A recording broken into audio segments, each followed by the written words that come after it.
Greetings, friends, and welcome to today's dose of inspiration.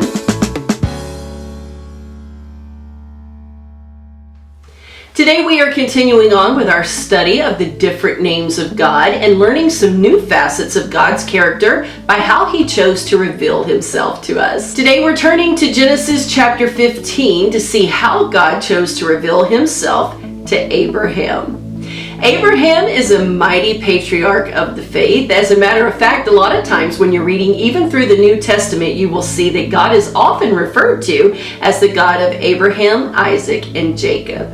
Abraham had a great relationship with God, and up until this conversation that he was about to have with God, he knew God as Elohim, and he also knew God as Yahweh or Jehovah.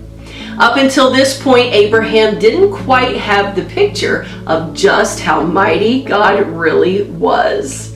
As God was having this encounter with Abraham, He took him outside and told him to look up at the stars of the sky. And He said to him, "Abraham, do you see the stars? They are countless, so numerous that you cannot count them all." Abraham said, "Yeah, sure, I see."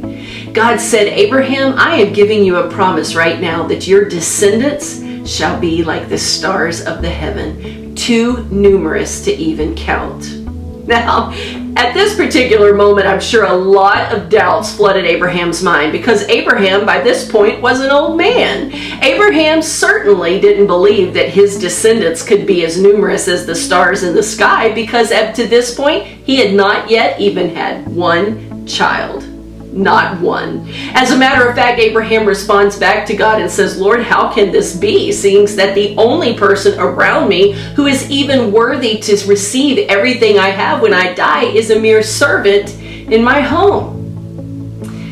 God knew, though, that He was able to do the miraculous, and He was setting Abraham up for a great miracle. In that, God revealed Himself to Abraham as El Shaddai, the full-breasted one, the God of more than enough.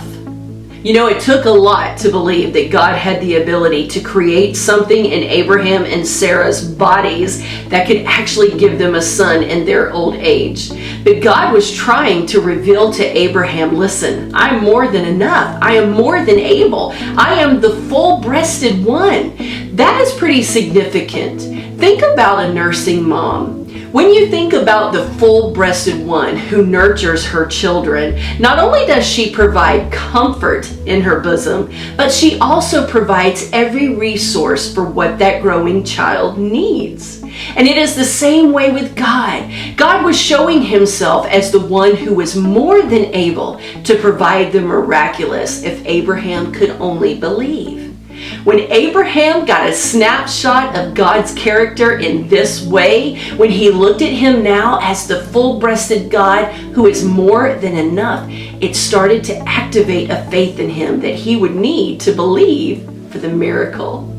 Friends, I want you to know that God is El Shaddai in your life as well. Whatever it is that you need in your life, He is more than able to perform it for you. Just activate that faith. Dwell on that side of God's character and His nature and begin to believe, because there is something great He's wanting to do for you, and He is more than able to do it.